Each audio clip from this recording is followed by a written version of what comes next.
Bonjour, la vidéo que vous allez voir a été tournée à l'occasion d'une conférence débat sur les réseaux sociaux, sur plus précisément la façon dont ce déversement d'informations continue, qui nous rend très passifs par rapport à tout ça, a modifié notre sens de l'information, la façon de faire de l'information côté journaliste et la façon de la recevoir, de la comprendre ou de ne pas la comprendre quand on est consommateur de ces informations.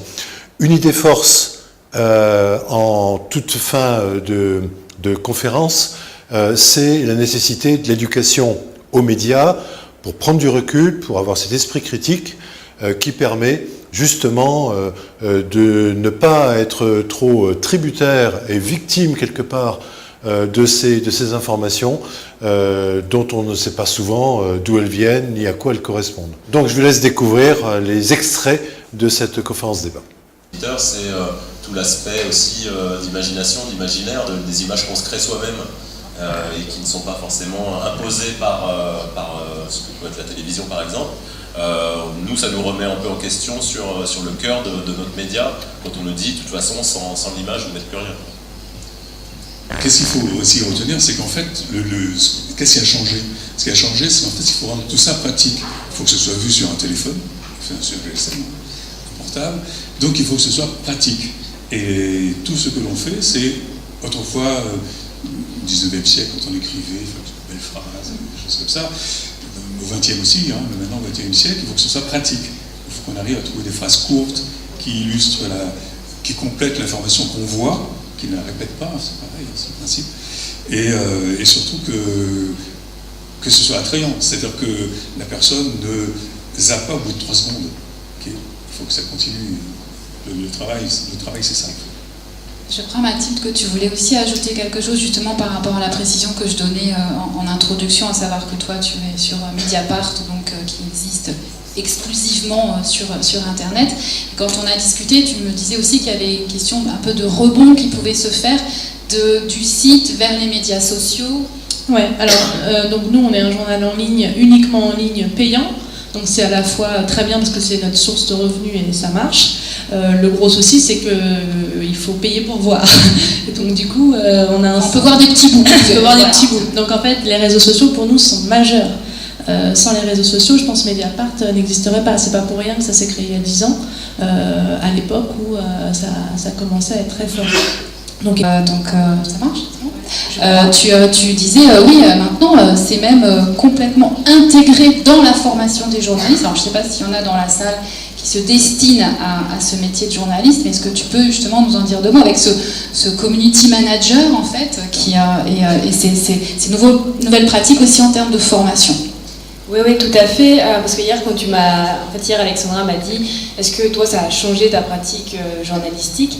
Et j'ai réfléchi. En fait, moi, je suis sortie de l'école assez récemment, en 2015, et j'ai cherché pendant 2 minutes, et je me suis dit, mais non, parce qu'en fait, nous, on a appris comme ça, en fait. C'est-à-dire que je me souviens qu'on avait eu un cours, un module de cours, donc plusieurs cours durant l'année, avec un community manager qui nous a, et je me souviens c'était en 2013, on n'avait pas Twitter, nous, parce qu'on était moi j'ai l'impression d'être sur cette scène le plus proche de Gutenberg, pas uniquement par l'âge, mais par la pratique, par l'ancienneté dans la profession, où j'ai démarré avec le plomb.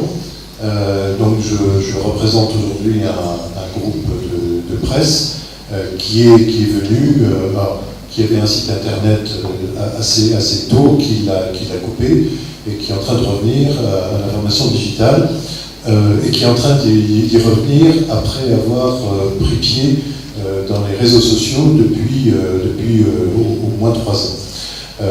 En termes de pratique, moi je ne pose rien parce que j'observe plutôt une logique qui s'approfondit, une extension de cette logique professionnelle, qui est celle du journaliste par rapport à l'information. Dans la pratique, il n'y a pas grand-chose qualitativement qui change. Ce qui change, c'est que, effectivement, la vitesse, la réactivité, mais le contrôle de l'information, les valeurs que personnellement j'ai toujours défendu, qui sont celles de la proximité. Et la proximité passe beaucoup, à mes yeux, par le débat, la proximité avec le lecteur, l'internaute, peu importe. C'est aussi la capacité à échanger directement. Et là, effectivement, dans les réseaux sociaux, on retrouve cette logique de proximité qui est simplement amplifiée considérablement. Voilà. En tout cas, moi, je ne suis pas dans l'opposition, je suis dans une évolution sur les mêmes logiques, avec une accélération formidable des facteurs.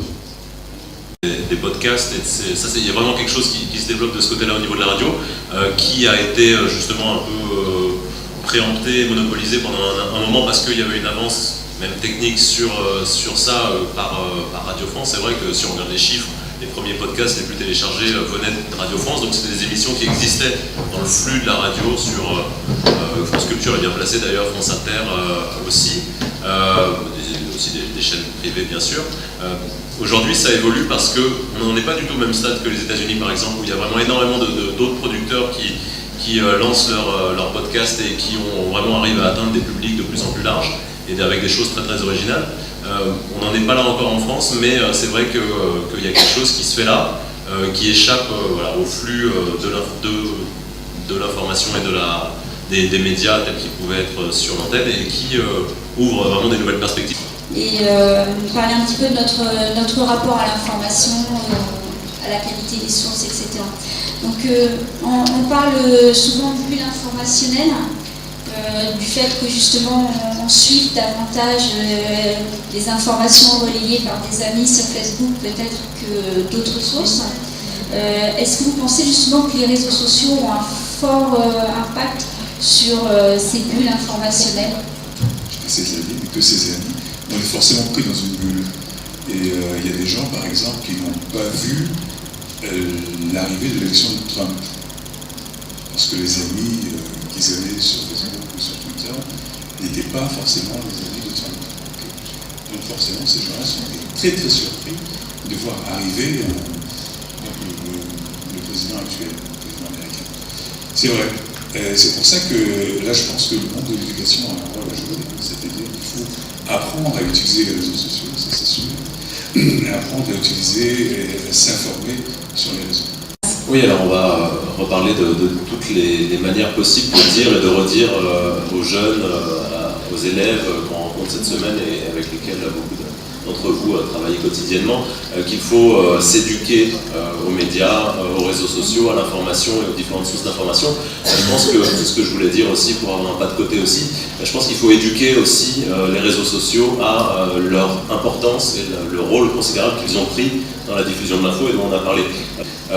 C'est un réseau social qui se rend compte au fur et à mesure. C'est un peu un bébé qui apprend à marcher et qui se rend compte de tous les problèmes qu'il peut poser, que son hyperpuissance a pu créer en termes d'influence justement, avec l'élection américaine en particulier. Je pense que Facebook s'est pris un peu les pieds et s'est rendu compte qu'il se prenait les pieds dans sa propre puissance. Si je peux me permettre pour répondre à la question qui avait été posée, comme mes collègues, il y a dans la fake news un côté, on en a beaucoup parlé avec Camille pour cette semaine, rassurant. C'est-à-dire quand le monde est incompréhensible, l'explication apportée par une fake news est rassurante. Parce qu'elle va offrir une explication facile, rapide, compréhensible pour un jeune, par exemple, alors qu'un article de presse, une enquête, un truc compliqué, fouillé, c'est plus difficile à comprendre. Effectivement, on intervient encore en lycée et collège sur la question des fake news, des théories du complot et de la prêcherie. Et notre idée, c'était justement, mais c'est ça que c'est peut-être ça aussi que vous pouvez faire en classe ou même en tant que parent. Notre idée, c'était de demander aux élèves, à partir de mots-clés, d'aller chercher, de regarder comment ils cherchent, de leur demander de nous trouver 5-6 liens, en cherchant via Google, en cherchant sur un réseau social, Facebook, Twitter, Snapchat, et voir ce qui sort. Voilà. Et avec 5-6 liens, voir ce qui sort, leur demander d'interroger ces liens-là. C'est-à-dire, alors ça c'est quoi? C'est du blog, c'est un média, c'est de la photo, c'est une photo qui vient d'où, qui a été prise par qui? En fait, vraiment, le travail pour lutter contre les fake news, c'est ça qu'il faut faire, c'est de sourcer. Dans la presse quotidienne régionale aussi, l'habitude a été prise de travailler étroitement avec l'Éducation nationale. C'est pas forcément que par philanthropie ou altruisme, c'est parce qu'on a intérêt, nous journalistes, à ce que les jeunes singulièrement comprennent mieux le métier et comprennent mieux ce qu'est l'information, que c'est pas une matière première qu'on ramasse par terre, que ça se fabrique et qu'il y a des codes pour fabriquer, qu'il y a aussi des valeurs qui doivent s'appliquer à la réalisation de l'information. Donc fort de tout ça, moi, personnellement, ça fait plus de 15 ans qu'avec feu les CRDP, maintenant le CNEP, etc., je travaille avec des jeunes, essentiellement au niveau des collèges, que ce soit dans les semaines de presse à l'école, mais bien en dehors. Je prends un exemple très, très concret. Aujourd'hui même, il y avait trois jeunes de 3e à la rédaction, au siège de notre rédaction. L'un d'eux est parti avec un journaliste, une conférence de presse qui était organisée par un grand groupe commercial d'origine antillaise, comme ça, sans citer le nom, on sait de qui il s'agit. Et l'exercice pédagogique qui était proposé aux jeunes, c'était de distinguer la communication de l'information. Retour à la rédaction, il y a eu un débriefing de la part du journaliste qui, sur la base de ce qui avait été vécu l'instant d'avant, en conférence de presse, en situation professionnelle réelle, a permis aux jeunes de mieux comprendre qu'en lisant un truc ou en regardant une vidéo, comment on peut manipuler l'information en utilisant les ressources de la seule communication. Bon, ça c'est un vieux truc. Maintenant, sur l'organisation plus pérenne des relations, de la liaison entre les médias et le nôtre singulièrement et l'école, effectivement, les clubs presse existent à La Réunion depuis, je sais pas, pas loin de 10 ans, une bonne dizaine d'années. Nous avons une journaliste qui est dédiée à l'information pour les jeunes, qui, mais elle n'est pas seule à assurer cette mission plutôt, parce que c'est très très intéressant, c'est passionnant. Elle se rend dans les collèges, elle participe à l'animation des clubs presse, elle aide les jeunes et leurs enseignants à fabriquer, comme on disait tout à l'heure, de l'information. On accueille cette information dans nos colonnes, on reçoit des jeunes, on est en liaison, on organise chaque année, moi j'avais commencé en Polynésie, un concours de une chaque année, donc j'ai importé ça avec Alexandra et avec la personne qui le précédait à La Réunion, et on voit chaque année que les vertus pédagogiques de ce concours de une permettent de rencontrer un vrai succès, non seulement quantitatif, mais qualitatif, avec des implications réelles de la part d'enseignants et surtout du groupe d'élèves. Juste un mot pour ne pas être trop long sur ce concours de U, parce que je pense que c'est un exercice pédagogique majeur. Les journalistes savent très bien, les journalistes de presse écrite en tout cas, à quel point c'est difficile de faire une une.